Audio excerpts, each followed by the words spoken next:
Lindbergh, from the Book of Courage by Herman Hagedorn.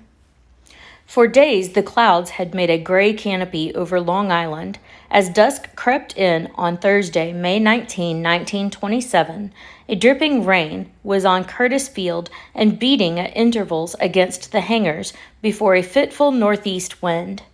Since daybreak on Monday, he had been ready to take off, watching every sign of weather, listening to every rumor about his competitors' plans. Still, the clouds hung in sodden reluctance to shift not only over the city, but over the route he would travel. Unknown when he arrived in New York, his name had immediately been rocketed by the press into every city and town in the country. He was young, he was a dark horse, and he had decided to fly the great hop entirely alone. Some called him the Flying Kid. Some called him the Flying Fool. But there were some whose vision was wide and whose imagination was stirred by the young man who might, in the space of a few hours, move the whole concept of aviation a giant step forward. Slim Lindbergh was in no sense a flying fool. He had taken every precaution. He had faced every possible contingency. With meticulous care, he had thought out each detail of the flight. In every fiber of his being, he knew that he was ready. Everything was for him except the weather. That evening, some of his friends urged him to drive into New York to see a play, since the chance of a break in the weather was remote. He was en route to the theater when he decided to consult the weather reports from Washington once more, just in case. Weather over the ocean clearing, a sudden change, he raced back to the airfield. There he found no sign of preparation in his competitor's camp, no sign of Byrd or Chamberlain. They had had the same weather report, he was told, but were waiting for confirmation. Odds were against a daybreak start for Paris. The young pilot knew that this was the chance he had been waiting for. He had often flown the mail-in weather far less promising, and the breaks had come. Hesitate and you lose. If he waited for the confirmation of good weather all the way across the Atlantic, he might be the last to get off, not the first. Let his competitors be the ones to listen to the cautious. He would take the full responsibility for his own actions. The decision was his alone, and he knew it would mean life or death. He would be ready to fly at daybreak. The final decision he would make then. It was an hour short of midnight, and the rain was still falling. The young man went to his hotel in Garden City to get a few hours' rest, but there were too many things still to do to permit sleep. Before daybreak, he was back at the field. The dawn was just a gray smudge on the horizon, but the rain had stopped. He helped the mechanics run the Silvery Spirit of St. Louis out of the hangar, and together they lashed her to a truck for the trip to the adjoining Roosevelt Field. They set her at the field's extreme west end. She looked like a spirit in the misty morning light. For the last time, he inspected her, calmly and without haste. The latest weather reports? Indications of a clearing sky. That was as far as the cautious Weather Bureau would commit itself. He turned to one of his friends. "Is anybody else getting ready to start?" he asked. "It doesn't look like it." "Well, let's go." The mechanics began to fill the big tanks of the plane. 100 gallons, 200, 300, 448. They were worried. That's 145 more than she's ever lifted before. She'll rise to it. One of his financial backers arrived with sandwiches. Lindbergh tucked 5 of them into his pockets. In addition, he had Army emergency rations with him: dried beef, dried eggs, chocolate hardtack, and 4 quarts of water. Also, a fishing line if the worst came to worst. "You're sure you'll have enough to eat?" a friend asked. The young man grinned. "Sure," he said. "If I get to Paris, I won't need any more. And if I don't get there, I won't need any more either." Someone handed him his fur-lined one-piece flying suit, and he put it on. He was ready. With a last searching look at the clouds, he stepped into the cockpit. It was long past daybreak. much later than he had hoped to start. The mechanic turned over the motor. The engine roared. Sharp explosions from the exhaust gave the crowd the impression of power and confidence. But to the young pilot, the plane's usual vibrant power was missing. He knew that it was the weather that was holding the revolutions low, but it was not a good sign. He ran his eyes over the instruments, all registered well, but never had a plane seemed so fragile, never had the earth seemed so determined to hold him to herself. He looked out at the faces of the crowd, eager, fearful, but all wishing him well. He looked at the mechanics and engineers who had done their best and more, but it was his decision alone now. The venture he had planned for so long was about to start. The flight into the terrifying solitude that lay between this continent that he had come to know so well and that other unknown continent on the other side of the Atlantic. Again, he was conscious of a stabbing awareness of that other solitude called death, an awareness that had tried to lay claim from time to time on his thoughts and imagination. He thrust it aside. It was a full day, but somber and sunless. Men with raincoats flapping were running across the field to join the crowd. Wind, weather, load, power. How often had he balanced all the elements in his mind, knowing exactly how his plan would perform? But now it was different. No plane had ever taken off so heavily loaded. Could it take off at all? Only in theory had he ever been sure that it would. Life, or possible death, the safety of wheels clinging to the earth, or the decision to risk everything for the unknown. Seconds passed, minutes. Intuition and instinct, experience and knowledge merged together in his mind, and suddenly he knew beyond a doubt that the wheels would leave the ground, that the wings would lift the extra 1,000 pounds. The time had come to start the flight. He buckled his safety belt, pulled his goggles over his eyes. At his nod, the men on the field sprang into motion. At last, the plane was moving, but slowly, too slowly. It seemed wedded to the soggy ground. It moved faster, faster, fast enough. Now! He pulled back the stick, and the wheels left their beloved earth, but only for a moment. They were touching down again. A groan came from the crowd. Some swore and called him a crazy fool. Others called on Lady Luck. Others prayed with all of their hearts to the Almighty who held the stars in their places to hold this tiny silver plane in its long and lonely course and guide it safely over. Could it ever leave the ground? At last, taut and straining, the plane seemed to shove the earth away. Tense and determined, it nosed upward, but it was only 1,000 feet to the telephone wires. The crowd held its breath. The plane rose and soared over the wires with 20 feet to spare. A wild cheer burst from the crowd. For only an instant, the plane was outlined against a gray cloud. Then she was gone. Slim Lindbergh was off for France. It was 7:45 a.m. Charles Augustus Lindbergh. It was a new name to the American public. For months, the newspapers had been talking of a non-stop flight across the Atlantic. But the names which had been mentioned had been Byrd and Chamberlain, who were still preparing, and the Frenchmen, Nungesser and Coley, who had tragically failed. There had been columns about this man or that, but until this week, practically nothing about this fellow Lindbergh. He had flown across the country from San Diego in a Ryan monoplane, was an airmail flyer backed by a group of men in St. Louis. He was 25. His father had come of sturdy Swedish stock, had been a congressman and a candidate for governor of Minnesota on the farmer labor ticket, and had died 3 years before. His mother was part Irish, part English, and French, and was a teacher in Detroit. So far, their son had had little chance to make much history. He was born in Detroit on February 4, 1902, but grew up in Washington and in Minnesota and in California. He went to 11 schools, so didn't have the chances most boys had of making firm and lasting friendships. Anyway, he liked to be alone with his father, alone with his boat, his rifle, or his dog. When he was 18, he entered the University of Wisconsin to study engineering, but he was restless, and whenever he had a free moment, he took out his motorcycle and roared around the countryside. but no motorcycle went fast enough for him. It was during this time that aviation caught his eye and his imagination, and it wasn't long before it became the all-engrossing passion of his life.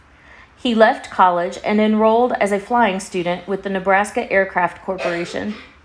It was still a long time before flying became commonplace, and at the end of his course, he and a friend took to barnstorming across the country. They went from town to town, taking passengers up for $5 a head. He learned stunts, wing walking, parachute jumping. By the next spring, he had earned enough money to buy his own plane, a second-hand Curtiss Jenny. He paid $500 for it. Up and down the Midwest, he went barnstorming on his own. He was becoming a real flyer, but he knew he still had a long way to go. In 1924, he enrolled in the Army Training School outside San Antonio. Out of the 104 who entered, 18 graduated. Lindbergh was one of them. He was now a second lieutenant in the Air Service Reserve Corps. When, in the spring of 1926, the Robertson Aircraft Corporation of St. Louis entered into a contract to carry the mail between St. Louis and Chicago, Lindbergh became its chief flyer. For a year, through fair weather and foul, he made his appointed rounds. Twice he was lost in darkness and fog, and when his fuel gave out, had to jump for his life. But it was all part of the job. Whatever the weather, the mail had to travel. A flyer took the mail according to schedule and learned how to handle his plane in successive crises until it became almost a part of him, and he scarcely knew where he left off and the plane began. It was on those lonely journeys that Lindbergh began to turn over in his mind the possibility of competing for the $25,000 prize which a wealthy New Yorker named Raymond Ortigue was offering to the man who could make the first nonstop flight between New York and Paris. One day he went to the head of Robertson Corporation and told him that, given the right plane, he could do it. That gentleman had been watching his chief pilot for a year with growing appreciation and knew that if anybody could jump the Atlantic, Lindbergh could. He talked the matter over with his friends. 6 or 8 agreed to contribute to a fund to build the ship. Lindbergh put in all his savings, a matter of $2,000, and looked about for a suitable plane. In San Diego, the Ryan Airlines Corporation agreed to build him what he wanted. He supervised the designing and worked with the builders. 7 days a week, all day, and at times all night, he worked. And for months, in a corner of the shop, he labored over charts, checking over the Atlantic route with the nautical tables. It was there that he finally decided that he would not take a navigator along, but would take 30 extra gallons of gasoline instead. At last, on May 10, he started off in his plane, bound for St. Louis. He arrived there 14 hours later, having broken the record for a single long-distance flight. From there, he made New York in 7 hours. But that was long ago. A week only? It seemed a year. On his arrival, seasoned pilots had shaken their heads when he had told them that he was going to make the flight alone. A man could not pilot a plane for 40 hours without a break, they protested. It was a physical impossibility. The haze was clearing. Below were the green fields of Connecticut, the jagged coastline of Rhode Island, the hook of Cape Cod. He headed out over open water, and at noon he was over the open sea. How welcome a quick doze would be. He jerked himself straight in his seat. Why was he even thinking about sleep when he was only 4 hours out? Less than 1/10 of the way. At this time of day, he should be wide awake, sleep the farthest thing from his thoughts. But last night he hadn't slept. He had seen to everything, taken every precaution, but he hadn't slept. His legs were stiff and achy, but he knew from experience that the pain would wear off. But sleep, that didn't wear off. He started to reach for a sandwich, but he wasn't hungry, and anyway, you could stay awake more easily on an empty stomach. The idea of sleep began to fill his mind, but sleep in broad daylight? Often he had experienced the towering oppression of sleep longing during lonely night hours, the yearning for sunrise and the wakefulness it always brought. But here he was longing to sleep at midday. He leaned out of his window and cupped his hand into the slipstream, letting the fresh air wash like a tonic over his face. On and on he flew, and for a time the pressure to sleep left him. On, storm clouds ahead. Within minutes, the plane was being wrenched this way and that like a leaf in the wind, and then he was away and off into a clean sky again. The day wore on into night.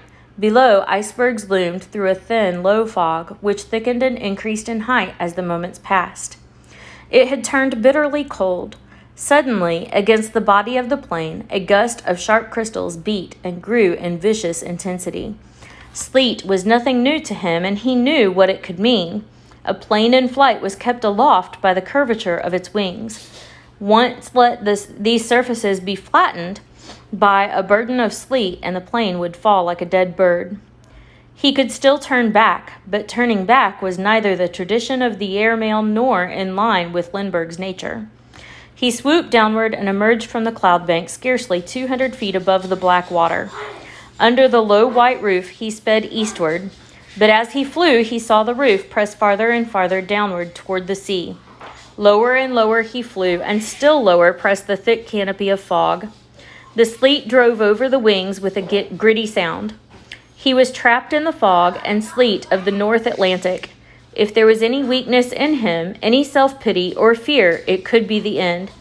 His engine would feel it as a horse feels the spirit of his rider. An engine will roar onward for a brave man where it will sputter and go dead for a timid man or one who hesitates. There was nothing timid in this young man at the controls. He had flown beneath the fog bank to escape the sleet. Now that the fog had closed down on him, his only hope was to soar upward to clear air above the fog, taking the chance of reaching it before the weight of sleet forced him down to defeat. He climbed upward for 2 miles and at last discerned the stars, but he was still surrounded by a jutting angle of the storm.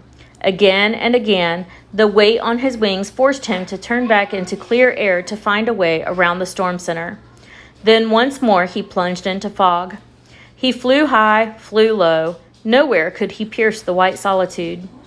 In spite of the excitement of his battle with the elements, the longing for sleep pressed in upon him. He tried every trick he knew to keep his eyes open. They stayed open, but he found that even so he fell asleep, woke, slept as completely as he would have with shut lids. Gradually, he became conscious of an astonishing thing. He felt as if his eyes were as cut off from his ordinary mind as they would be had they been shut, but that during those moments they seemed to be connected to some new extraordinary mind, which grew more and more able to deal with their impressions. He was 1,000 miles out. Fragments of sky, glimpses of the sea, then once again the fog closed over him, thick, cold, and white. The struggle to stay awake was constant and fierce. Life and death was in it. On he flew, and on, battling sleep, forever battling sleep. The weather did its best to help. The fog broke, scattered clouds drew his attention. Glimpses of the sea gave him new stimulus. But his mind seemed only vaguely to grasp the demands of the moment, the needs of his very existence. For the first time in his life, he doubted his ability to endure. The alternative was failure. The idea jerked him up in his seat. Once more, he tried to drag his mind back to attention. He struck his face as hard as he could, but felt nothing. He was staring at his instruments when all at once he was conscious of figures, people coming to join him. They were vaguely outlined forms, weightless yet fully human. From another age and yet familiar, friendly and profoundly concerned with his welfare.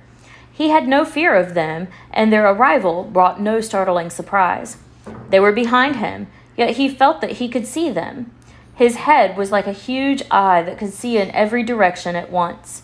The voices of these ghostly figures were clear and as real as any voice on the ground would be, yet they themselves moved through the walls of the plane as vapor would move. Each one had something urgent to say to him. They advised him on his flight, discussed with him the problems of his navigation, assured him, and they gave him wise counsel such as he would never expect from anyone on earth. On and on he flew. But now the battle was not just with sleep, but with doubt. Perhaps he would not even reach the Irish coast. Failure and death. Death! The voices, or was it his own anger, rose up and shouted at him. Defeated by sleep?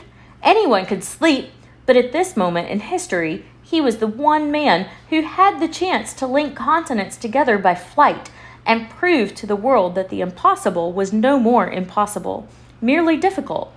He could not let go and slip into sleep and into death. Air. He must have more air. Instinctively, he pushed his head out the window and gulped at the life-giving wind. With every shred of willpower, he clung to the window, forcing his head into the slipstream. His senses slowly began to wake up. Gradually, inch by inch, he came back to life, fully and thankfully. The threat of sleep was gone. He had won. It was 27 hours since he had touched solid ground. He studied his map. Surely it was time to look for land. Landfall before dark, he hoped, for that above most things. He looked down. There! A boat? Or was it just a mirage? He wasn't dreaming. The enticement of sleep and dreams had left him. It was a boat. 2 of them, in fact. Fishing boats. He nosed down and flew so low that he could see a man's astonished face at the cabin window. He closed the throttle and shouted at the top of his voice, "Which way is Ireland?" The fisherman was too amazed to answer. The plane roared on and climbed back into the sky. A half-hour later, a rugged coastline appeared. Ireland!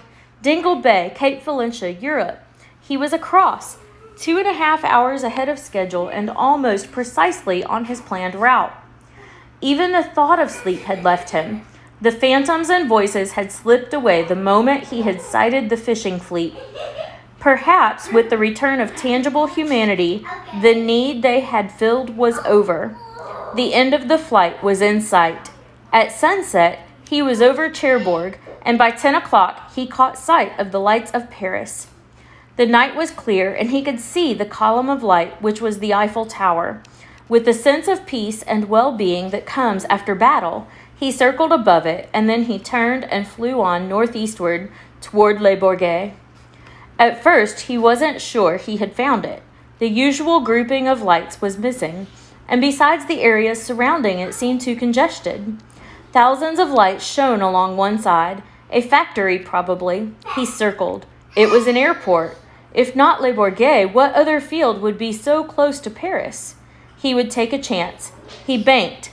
Those lights again. Closer now, he saw that they came from thousands of cars lined up at the field and along the road. Odd that so many cars should be there as late as this. He had never landed the Spirit of St. Louis at night. Carefully, he nosed down, hoping that someone had seen that the field was clear. It would be strange to feel the earth again. The wheels touched gently, rose, touched down again. All his attention was concentrated on this final maneuver.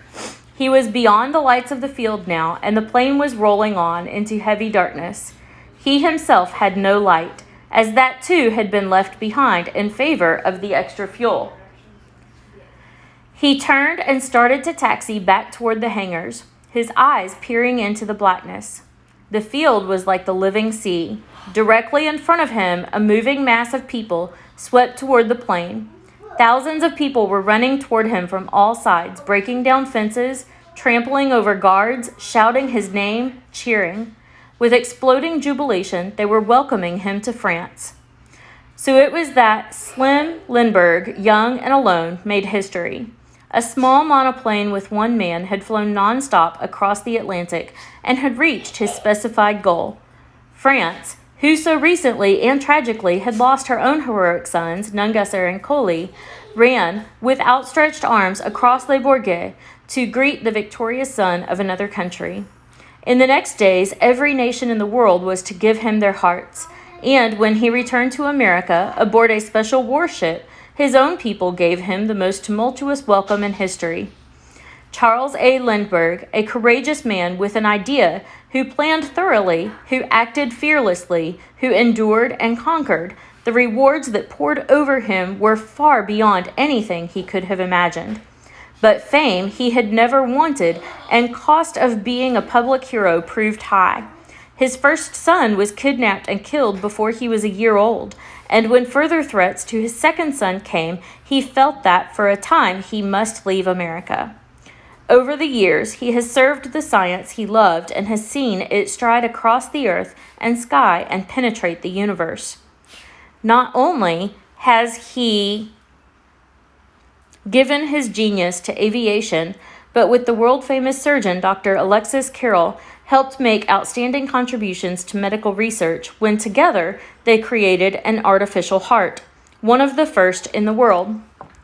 During the Second World War, he flew 50 combat missions as a civilian, and by his own experimentation vastly improved the performance of two types of American warplanes. He demonstrated that the Corsair could carry not just 2,000 pounds of bombs, but 4,000, and he increased the range of the P-38 by nearly 500 miles. As a man, he faced unparalleled adulation. He has also endured profound misunderstanding and stinging criticism. As a scientist, he has never flinched from questioning and re-examining basic ideas in the light of fresh discoveries.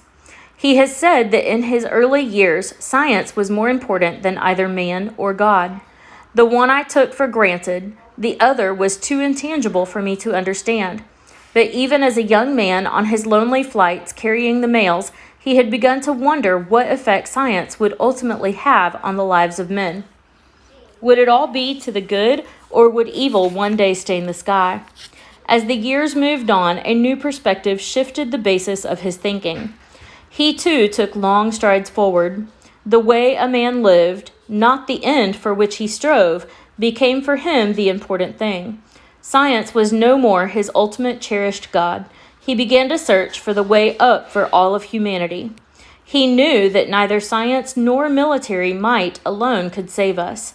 But we could build a new world, he said, if we wanted to enough, one whose leadership rested on the respect and confidence it instilled in others, and whose standard of living was the quality of the life of its people. Perhaps his new thinking had its beginning as he flew across the ocean on that lonely night, struggling to keep awake and to keep alive. Perhaps those voices that he heard there in the cockpit of his plane spoke not only to the desperate young pilot, but also to the Lindbergh he was to become.